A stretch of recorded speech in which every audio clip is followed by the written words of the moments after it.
Widening of pavement on horizontal curve.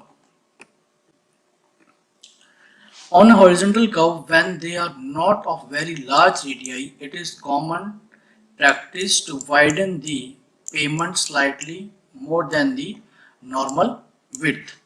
The object of providing extra widening of pavement on horizontal curves are due to of the following reasons. पहले तो ये समझिए कि widening है क्या. Widening means मान लीजिए पहले आपकी हॉरिजॉन्टल कर्व पे रोड की शेप कुछ ऐसी थी, ठीक है. तो जब वाइडनिंग प्रोवाइड करते हैं तो वाइडनिंग हुआ जैसे जैसे आपका ये सर्कुलर कर्व शुरू हुआ है, सर्कुलर कर्व के साथ इसको थोड़ा वाइडन कर दिया रोड को, ये और ये, इसे कहते हैं वाइडनिंग ऑन हॉरिजॉन्टल.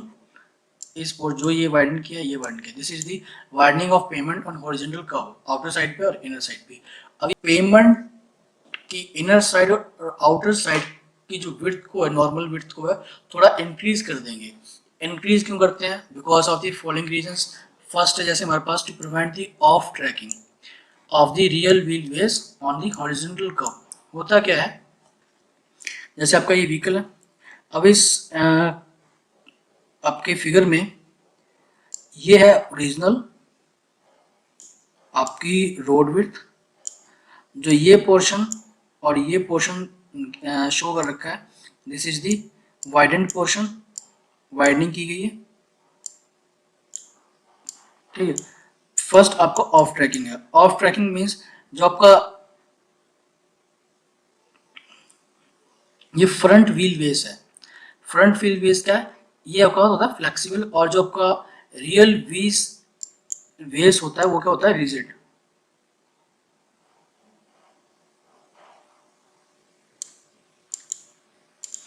जो आपका रियल व्हील बेस है ये फ्रंट व्हील बेस को फॉलो करता है. जब आपका व्हीकल हॉरिजॉन्टल कर्व पे मूव करेगा तो इसके जो मूविंग का जो ट्रैक रहेगा वो इस तरीके से रहेगा. अगर मान लीजिए आपका front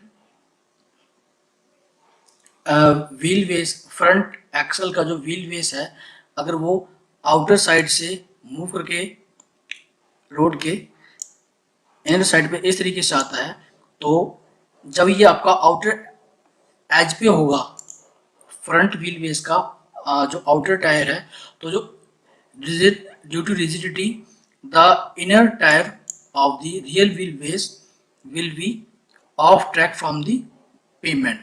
To prevent this off tracking of the rear wheel base, an extra width is provided on the horizontal curves when their radii is not enough large.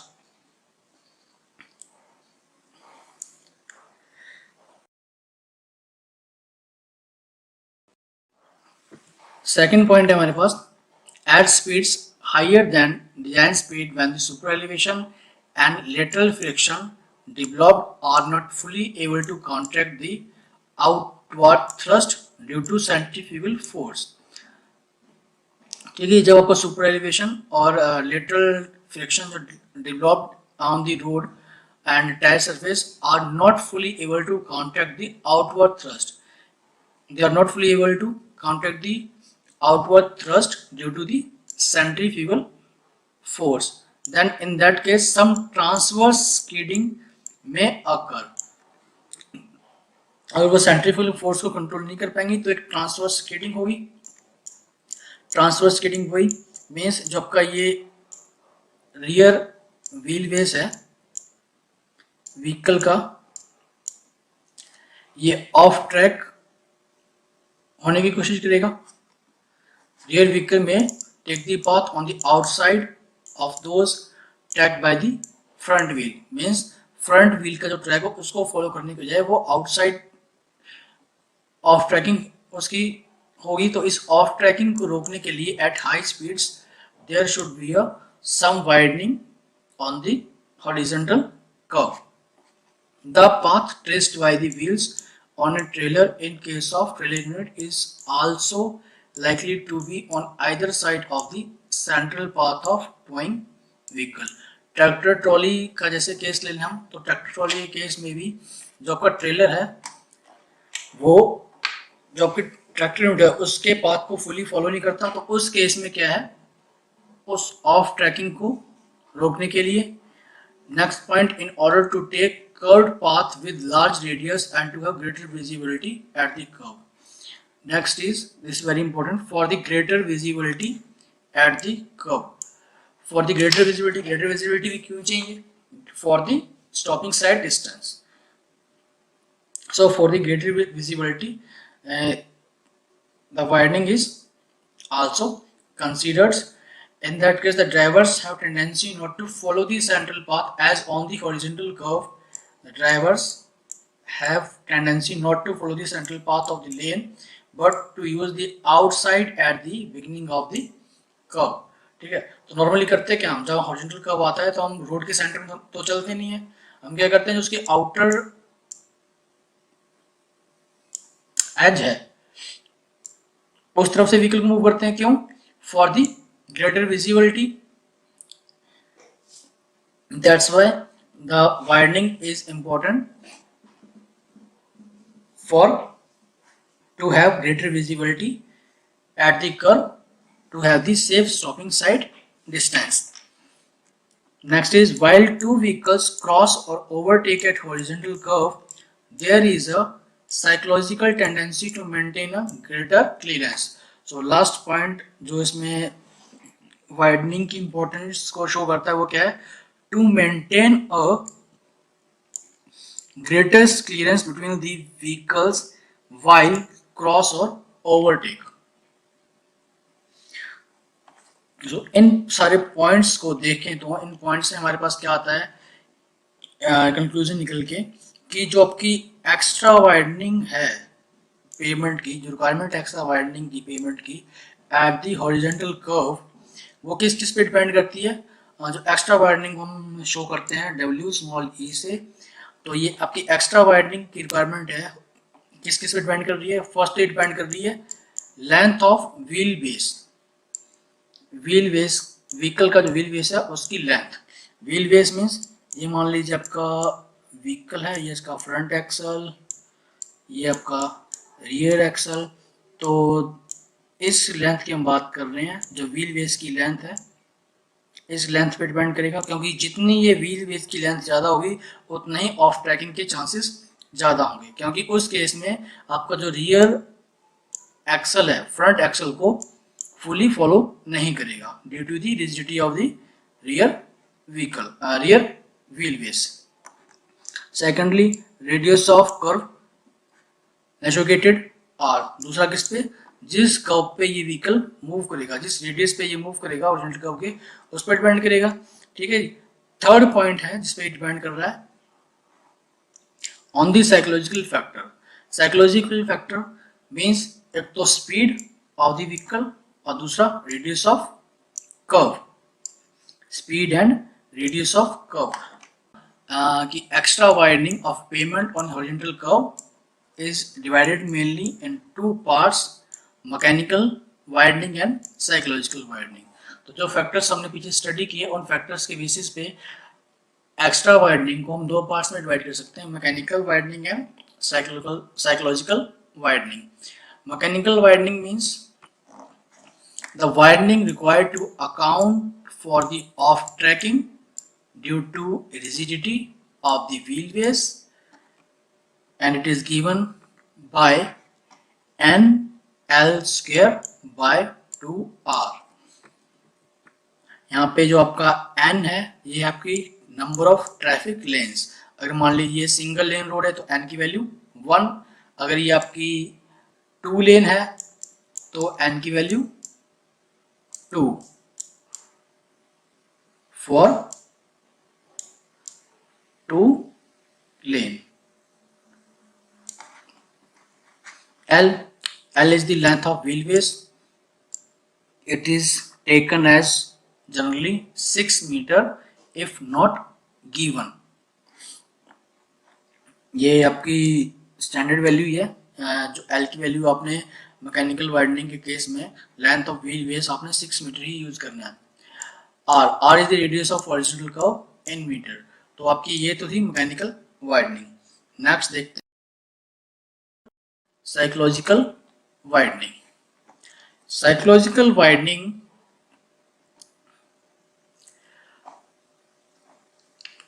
is mainly to have a tendency to maintain a greater clearance between the vehicles than on straight stretch of road। Therefore, for this an extra width of pavement is provided for psychological reasons, for greater maneuverability of steering at higher speeds। तो psychological widening mainly क्या जाए horizontal curve पे at जब आप horizontal curve पे vehicle move करेगा तो higher speeds पे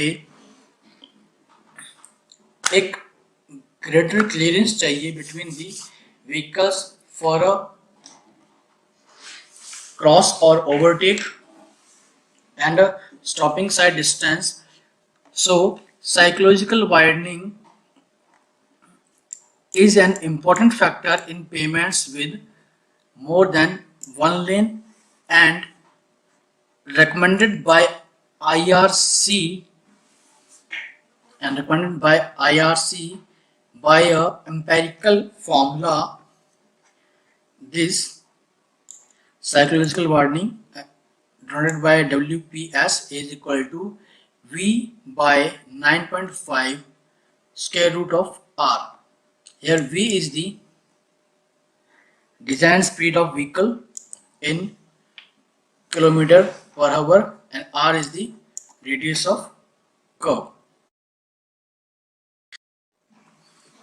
So आपकी टोटल वाइडनिंग हॉरिजॉन्टल पे क्या बनी, ये है आपके पास it is the sum of mechanical widening and psychological widening. तो क्या था हमारे पास mechanical widening NL square by 2R और साइकोलॉजिकल वाइडनिंग था V y 9.5 square root of R। तो आपने ये इक्वेशन याद रखनी है, इसको अच्छी तरह से याद कर लेना एक्स्ट्रा वाइडनिंग कैलकुलेशन की। ज्योमेट्रिक डिजाइनिंग का जब भी कोई क्वेश्चन आता है उसमें एक्स्ट्रा वाइडनिंग पक्का पूछते हैं और सिंपल सा क्वेश्चन होगा उसमें आपने बस ये इक्वेशन लगानी है। आपको ये इक्वेशन याद होनी चाहिए कि एक्स्ट्रा वाइडनिंग क्या है, it is sum of mechanical widening and psychological widening and is equal to NL square by 2R plus V by 9.5 square root of R। यहाँ पे एक इम्पोर्टेंट कॉन्सेप्ट आपने ये याद रखना है कि as per recommendations of IRC the extra width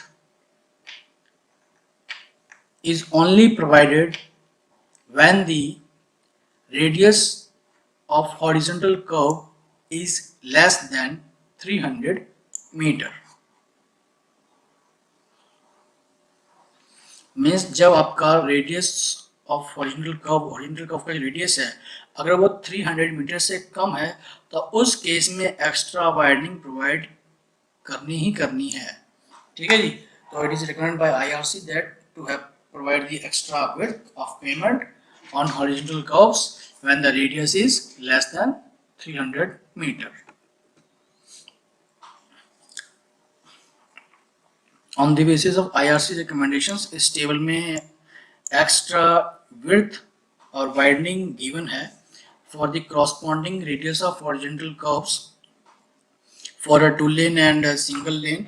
जैसे फर्स्ट एग्जांपल हम लेके हम extra width for a 2 lane for a horizontal curve up to 20 meter, extra widening कितनी है 1.5 on each side। Similarly for 101 to 300 extra widening is 0.6। Total extra widening कितनी है 0.6। 0.6 का मतलब क्या होगा, अगर हमने एक्स्ट्रा वाइडनिंग अगर आपकी 2 लेन है तो एक्स्ट्रा वाइडनिंग 0.3 इधर और 0.3 इधर। ठीक है, हाफ ऑफ प्रोवाइड करनी है तो ये पूरी 0.6 हो जाएगी। और अगर आपका ये रेडियस हॉरिजॉन्टल कर्व का 300 से अबव है तो एक्स्ट्रा वाइडनिंग नहीं प्रोवाइड करनी। यही बात हमने यहाँ पे की थी कि अगर आपका रेडियस ऑफ हॉरिजॉन्टल कर्व 300 से कम है तो एक्स्ट्रा वाइडनिंग प्रोवाइड करनी है, अदरवाइज एक्स्ट्रा वाइडनिंग प्रोवाइड नहीं करनी। Similarly for this single lane If the radius of horizontal curve is between 41 to 60, then the extra widening is 0.6, and in case of radius of horizontal curve more than 60, अगर आपका ये radius of horizontal curve more than 60 है और single lane है तो extra widening provide नहीं करनी। ठीक है जी। 2 लेन के लिए अगर आपका रेडियस ऑफ होरिजेंटल कर्व 300 से अब होता है तब प्रोवाइड नहीं करना, और सिंगल लेन के लिए अगर आपका ये रेडियस ऑफ होरिजेंटल कर्व 60 से अब होता है तो एक्स्ट्रा वाइडनिंग प्रोवाइड नहीं करना। For multi-lane roads, the pavement widening is calculated by adding half the extra width of two roads to each lane of the multi-lane road. Means जो आपके total calculated extra widening है उसको half of inner और outer side में provide करना है in case of multi lane.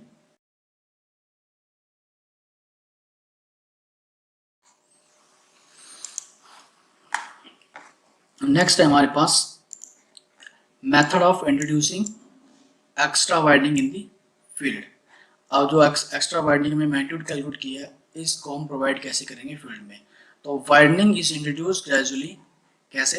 It is introduced gradually starting from the beginning of the transition curve or the tangent point and progressively increased at uniform rate equal on both sides till the full value of designed widening is reached at the end of transition curve, where full values of superposition is also provided.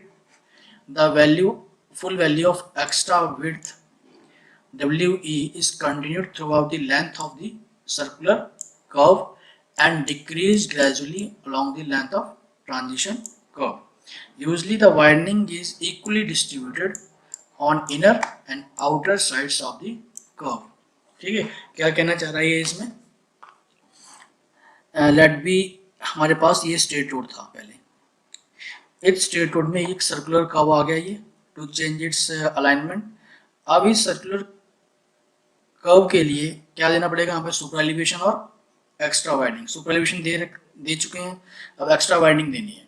अब extra widening provide करने के लिए क्या करेंगे? Transition curve introduce करेंगे between this straight road and circular road.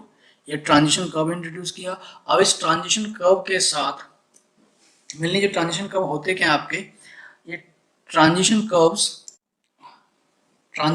क्या है? ये स्पेशल टाइप के कर्व्स हैं जिनका जो रेडियस है, ये रेडियस इन्फिनिटी से डिक्रीज होके जो मिनिमम प्रोवाइडेड रेडियस है सर्कुलर कर्व का, हम वहां तक उसको अचीव कर सकते हैं। तो ये mainly for the smooth movement of vehicle के लिए इंट्रोड्यूस किया जाता है between the straight and circular curve, ताकि व्हीकल को एक सडन जर्क ना लगे due to the introduction of direct circular curve. ठीक है, तो एक सडन जर्क से बचाने के लिए आपका जो ट्रांजिशन कर्व है इसे हम इंट्रोड्यूस करते हैं between the straight and circular road. अब जो एक्स्ट्रा वाइडनिंग है उसको कैसे इंट्रोड्यूस करना है? एक्स्ट्रा वाइडनिंग को मेनली हम प्रोवाइड करेंगे इक्वल पार्ट्स में, हाफ ऑफ। मान लीजिए आपके पास मैग्नीट्यूड कितनी आई थी एक्स्ट्रा वाइडनिंग की, calculated WE।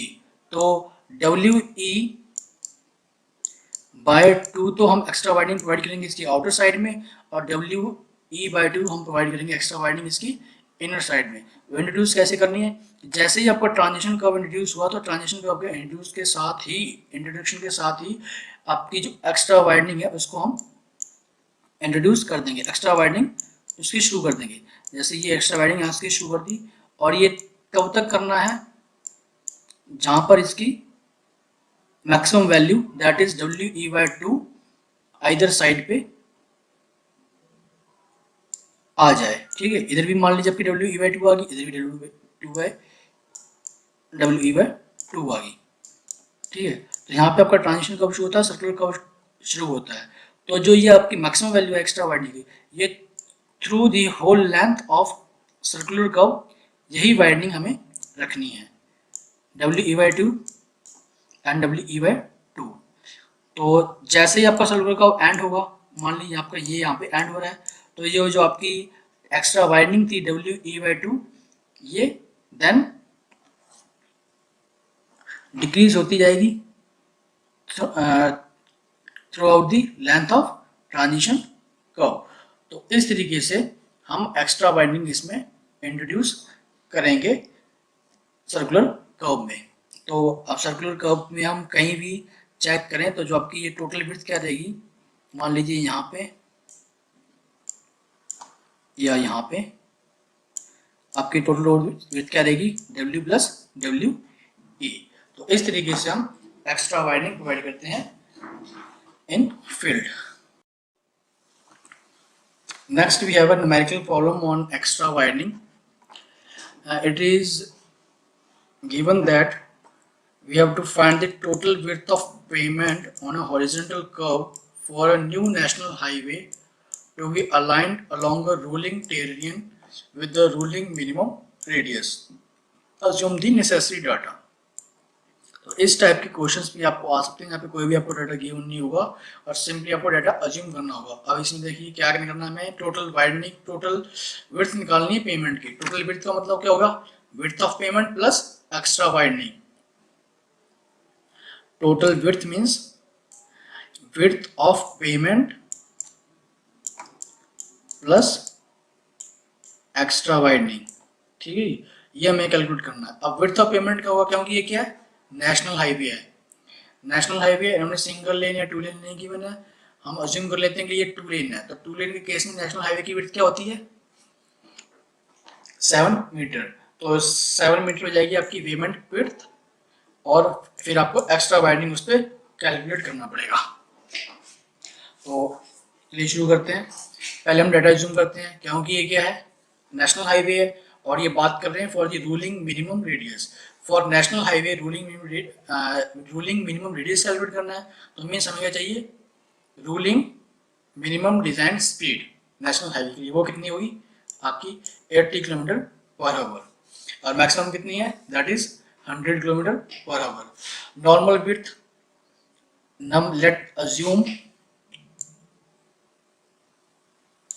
let the number of lanes 2 for a national highway।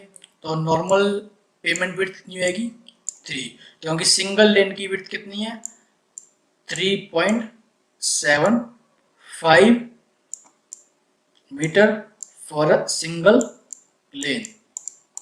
For multi lane it is 3.5 each. तो ये टू लेन हमने जूम की, तो 3.5 into 2 that is 7। Wheel base, length of wheel base 6 metre, super elevation 7% वही maximum, skid distance 0.15। हमारे पास क्या formula है for the calculation of ruling radius, V square by 127 a plus f, directly values put कर दीजिए। ये आपका गया ruling minimum radius आ गया। एक्स्ट्रा वाइडनिंग क्या इक्वेशन थी हमारे पास एक्स्ट्रा वाइडनिंग की, n l square by 2r plus v by 9.5 square root of r। n हमने कितना जूम किया, 2 लेन 2 आ गया, लेंथ ऑफ व्हील बेस 6 का स्क्वायर आ गया, बाय 2 इंटू रेडियस कितना निकाला 230 ऐड कर दिया, प्लस 80 आपकी जो स्पीड थी, speed of vehicle that is 80 kilometre per hour, 9.5 S to S, radius ruling radius ये आपका 230 है, सॉरी यहाँ पे 230 कैलकुलेट किया तो आपकी एक्स्ट्रा वाइडनिंग आ गई 0.712। तो टोटल विड्थ ऑफ पेमेंट क्या आ गई, width of pavement plus extra widening 7 plus 0.71 7.71 metre.